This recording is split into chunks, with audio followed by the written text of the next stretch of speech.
Et donc, nous allons parler du baptême.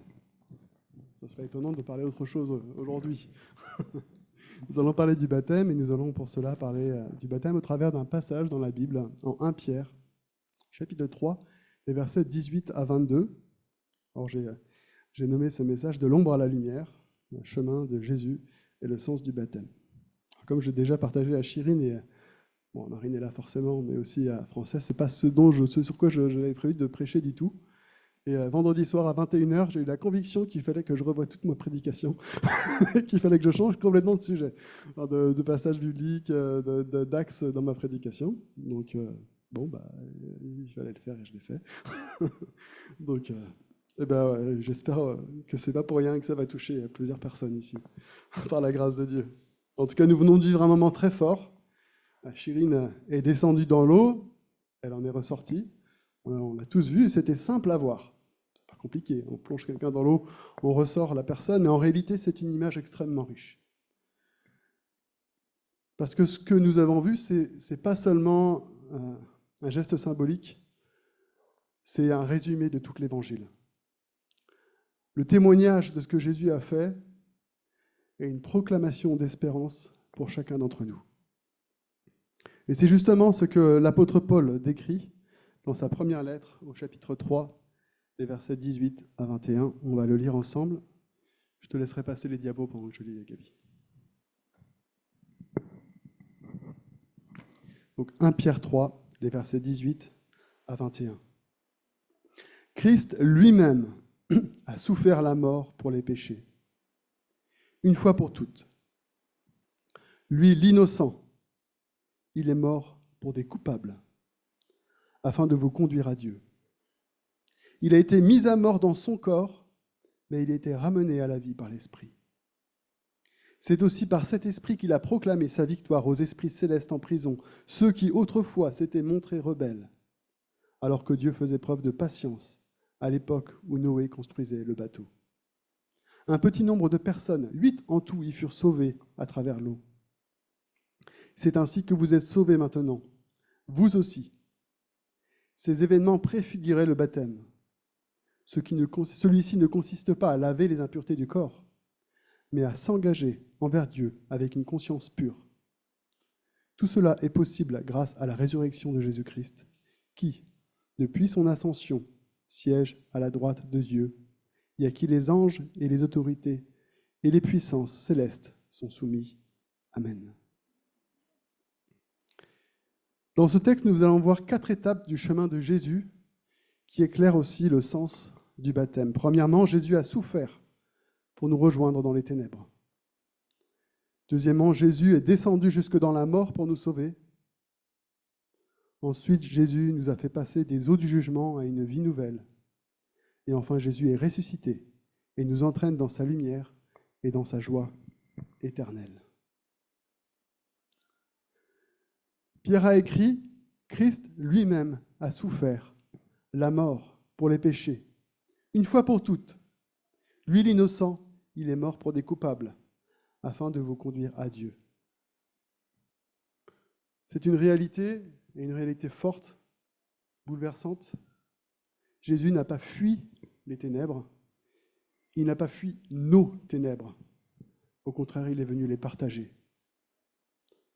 L'apôtre Jean dit au début de son évangile, « Au commencement était celui qui était la parole de Dieu. Il était avec Dieu, il était lui-même Dieu. Au commencement, il était avec Dieu. Dieu a tout créé par lui. Rien de ce qui a été créé n'a été créé sans lui. En lui résidait la vie, et cette vie était la lumière des hommes. La lumière brille dans les ténèbres, et les ténèbres ne l'ont pas étouffée. Celui qui est la parole est devenu homme.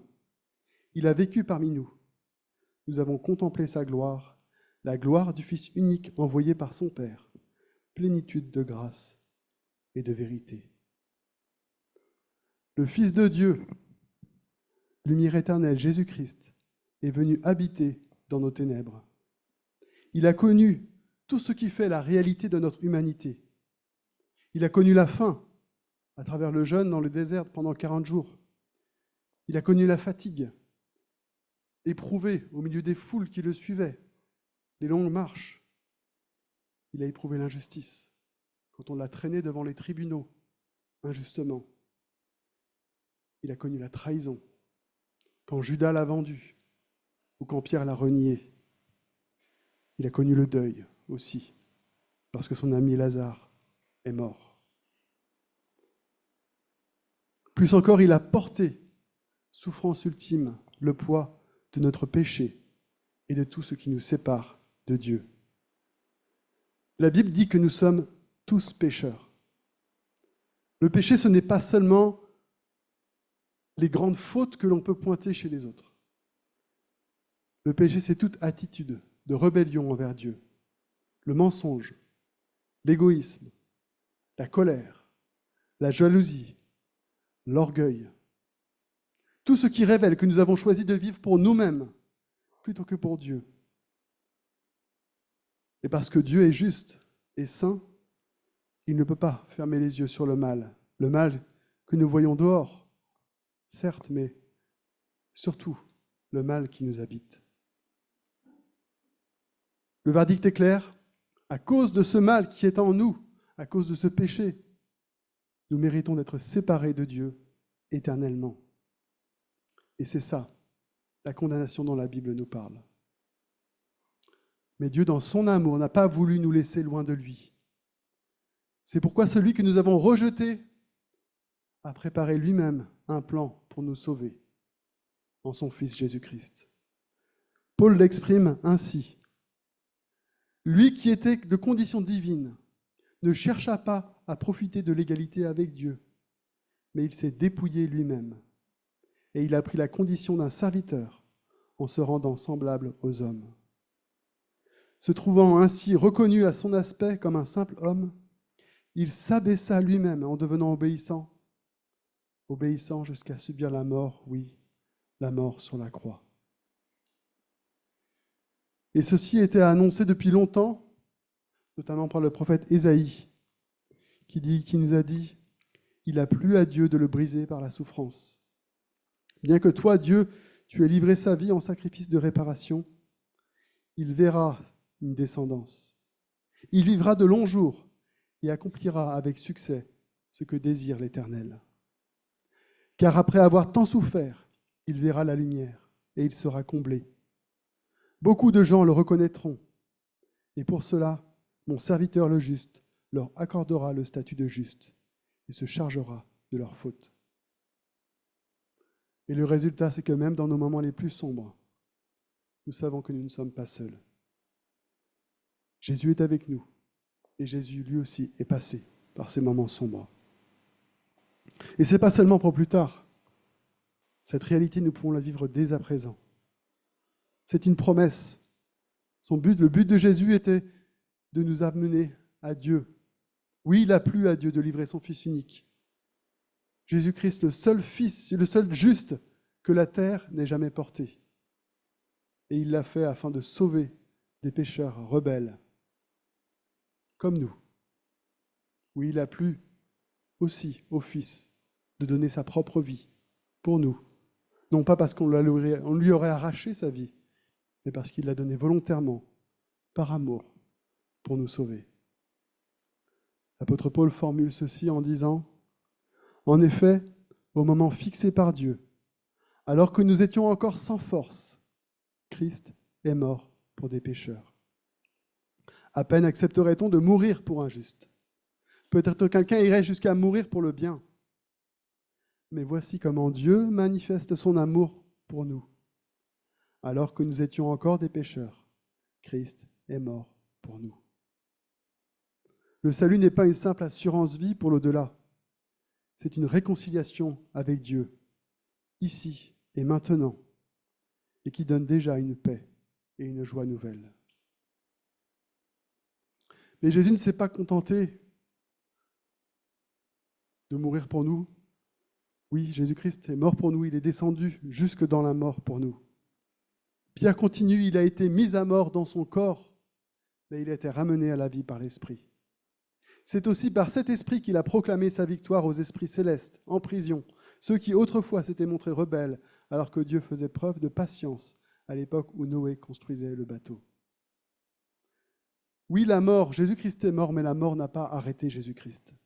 Il n'a pas seulement connu la souffrance humaine, il est allé plus loin, il est allé jusque dans les ténèbres ultimes, jusque dans la mort, non pas pour y demeurer, non pas pour y souffrir, mais pour y proclamer sa victoire. Et cette victoire est totale. Paul déclare, la victoire totale sur la mort a été remportée. Ô mort, qu'est devenue ta victoire? Ô mort, où est ton dard? Le dard de la mort, c'est le péché, et le péché tire sa force de la loi. Mais loué soit Dieu qui nous donne la victoire par notre Seigneur Jésus-Christ. Le pire de nos ennemis, la mort, a été vaincu par Jésus-Christ. Pour celui qui croit, la mort n'est donc plus une fin. C'est un passage. Elle n'est plus un mur qui nous sépare de Dieu, elle est une porte qui nous introduit dans sa présence. Et c'est exactement ce que nous venons de voir avec le baptême. Descendre dans l'eau, c'est montrer au monde entier qu'on est entré dans la mort avec Jésus-Christ. Mais on n'y reste pas. Comme Jésus, on en ressort, vivant, purifié, libéré de la mort et du péché. Et voilà pourquoi le baptême n'est pas seulement un symbole, c'est un témoignage puissant. Un témoignage qui dit « Ma vie est unie à celle de Jésus. Sa victoire est ma victoire et son salut est mon salut. » Et ça nous donne une assurance incroyable. Si Jésus est passé par la mort, qu'il est sorti victorieux, alors nous pouvons marcher sans crainte. Rien, ni le péché, ni la souffrance, ni même la mort, ne pourra jamais nous séparer de son amour. Oui, Dieu a tant aimé le monde qu'il a donné son Fils unique pour que tous ceux qui placent leur confiance en lui échappent à la perdition et qu'ils aient la vie éternelle. En effet, Dieu n'a pas envoyé son Fils dans le monde pour condamner le monde, mais pour que celui-ci soit sauvé par lui. Celui qui met sa confiance en Jésus n'est pas condamné, mais celui qui n'a pas la foi en lui est déjà condamné, car il n'a pas mis sa confiance en la personne du Fils unique de Dieu. Oui, voici la promesse. En Jésus, nous avons l'assurance du salut et la certitude de la vie éternelle.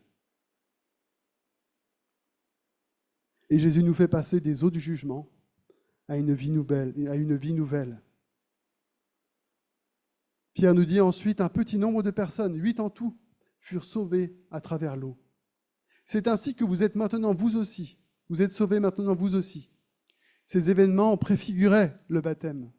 Celui-ci ne consiste pas à laver les impuretés du corps, mais à s'engager envers Dieu dans une conscience pure. Pierre prend l'exemple de Noé. Les eaux du déluge ont détruit un monde corrompu par le mal, par le péché. Elles ont retiré de la surface de la terre tous les hommes pécheurs. Et ces eaux ont aussi porté l'arche qui a sauvé Noé et sa famille. L'eau, c'est à la fois le signe du jugement et le signe du salut. Le signe de la mort, mais le signe aussi de Jésus-Christ qui nous porte par-dessus la mort. Oui, le baptême fonctionne de cette manière. Il nous rappelle que nous méritons le jugement de Dieu. Mais qu'en Christ, nous avons trouvé une arche, notre refuge, notre salut. Et ce n'est pas un simple lavage extérieur, comme le précise l'apôtre Paul. Le baptême, c'est s'engager envers Dieu avec une conscience pure. Et le baptême, c'est donc proclamer, je suis entré dans l'arche, j'ai trouvé mon refuge en Jésus. Ma vieille vie est morte et une nouvelle vie commence. Et cette nouvelle vie n'est pas grise, elle n'est pas triste, ni morose, c'est une vie remplie de l'Esprit Saint qui nous donne la joie, qui nous donne une vie de joie, une vie qui a un sens nouveau parce qu'elle est vécue avec Dieu. Mais attention, le baptême, c'est une proclamation. Si le baptême est une proclamation, il est aussi un engagement. Celui de vivre une vie transformée et en conformité avec la volonté de Dieu. Jésus l'a très clairement dit. Vous les reconnaîtrez à leurs fruits. Est-ce que l'on cueille des raisins sur des buissons d'épines ou des figues sur des ronces. Ainsi, un bon arbre porte de bons fruits, et un mauvais arbre porte de mauvais fruits. Un bon arbre ne peut porter de mauvais fruits, ni un mauvais arbre de bons fruits. Tout arbre qui ne donne pas de bons fruits est arraché et jeté au feu. Et quels sont ces fruits? Les fruits de l'esprit, en Galates 5, sont l'amour, la joie, la paix, la patience, l'aimabilité, la bonté, la fidélité, la douceur et la maîtrise de soi. La loi ne condamne pas de telles choses. Or, ceux qui appartiennent à Jésus-Christ ont crucifié l'homme livré à lui-même avec ses passions et ses désirs. Puisque l'esprit est la source de notre vie, conduisons-nous selon sa volonté. Chirine, mais ça vaut aussi pour chacun d'entre nous.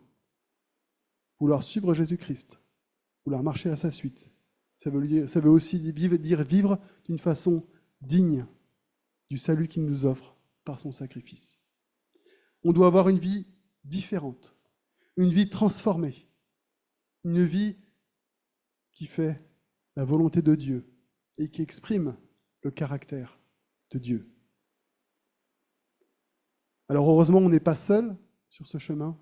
Dieu nous a donné son Saint-Esprit qui nous transforme, qui nous reprend, qui nous corrige, parce que si c'était par nos propres forces, on serait bien en mal de faire tout cela.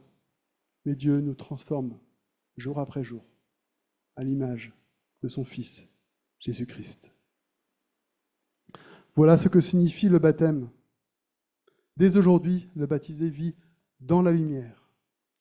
Dès aujourd'hui, il peut expérimenter la paix, la joie et l'espérance du royaume qui vient et marcher à la suite de Jésus-Christ. Enfin, Jésus-Christ n'est pas seulement mort, il est ressuscité. Et il nous entraîne dans sa lumière et dans sa joie éternelle. Oui, Pierre conclut en disant « Tout cela est possible grâce à la résurrection de Jésus-Christ, qui, depuis son ascension, siège à la droite de Dieu et à qui les anges, les autorités et les puissances célestes sont soumis. Jésus est vivant et il règne aujourd'hui. Sa victoire est totale sur la mort, sur le péché, et un jour il reviendra régner sur toute la terre, débarrasser la terre du mal, du péché, de la souffrance, et rétablir les choses telles qu'elles auraient toujours dû rester. Une vie en communion avec Dieu. Comme le dit Paul, c'est pourquoi Dieu l'a élevé à la plus haute place et lui a donné le nom au-dessus de tout nom, pour qu'au nom de Jésus, tout être s'agenouille dans les cieux, sur la terre et jusque sous la terre, et que chacun déclare Jésus-Christ est le Seigneur à la gloire de Dieu le Père. Oui, cela change tout. Puisque c'est Jésus-Christ qui nous sauve, puisque c'est Jésus-Christ qui nous arrache aux ténèbres, puisque c'est lui qui veille sur nous. Notre espérance n'est pas fragile, mais notre espérance est solide. L'apôtre Paul dit « Celui qui est fidèle garde l'espérance ». Et cette espérance ne nous trompe pas. Ce n'est pas une espérance qui va nous mener à être déçus. C'est une espérance qui ne trompe pas. En effet, Dieu a répandu son amour dans nos cœurs à travers l'Esprit Saint qu'il nous a donné. Nous ne vivons pas dans un peut-être, mais dans une certitude. Dieu est fidèle et il tiendra ses promesses. Ça nous dit aussi que notre salut n'est pas incertain, mais assuré. Jésus-Christ nous a dit « Car si je suis descendu du ciel, ce n'est pas pour faire ce qui me plaît, mais pour accomplir la volonté de celui qui m'a envoyé. Or, celui qui m'a envoyé veut que je ne perde aucun de ceux qu'il m'a donnés, mais que je les ressuscite au dernier jour. Oui, telle est la volonté de mon Père, que tous ceux qui tournent leur regard vers le Fils et qui croient en lui possèdent la vie éternelle. Et moi, je les ressusciterai au dernier jour. Oui, celui qui croit en Jésus peut marcher avec l'assurance que rien ne pourra l'arracher de sa main. Enfin, notre joie n'est pas reportée à plus tard, mais elle peut commencer. Non, mais elle commence dès aujourd'hui. Jésus a dit, je pars, mais je vous laisse la paix. Et c'est ma paix que je vous donne. Je ne vous la donne pas comme le monde la donne. C'est pourquoi ne soyez pas troublés et n'ayez aucune crainte en votre cœur. Oui, nous attendons avec impatience le jour où nous verrons Jésus face à face. Et cette joie, elle peut commencer dès maintenant. Cette paix, il nous l'a déjà donnée. Parce que marcher avec Christ, c'est goûter dès aujourd'hui à la paix, dès aujourd'hui à l'espérance, dès aujourd'hui à la lumière de son royaume.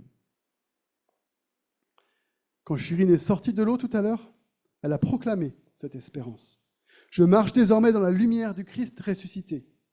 Ma vie est entre ses mains et je suis en sécurité. J'attends avec joie le jour où je le verrai face à face. Mais je goûte déjà aujourd'hui à cette joie dans ma marche avec lui.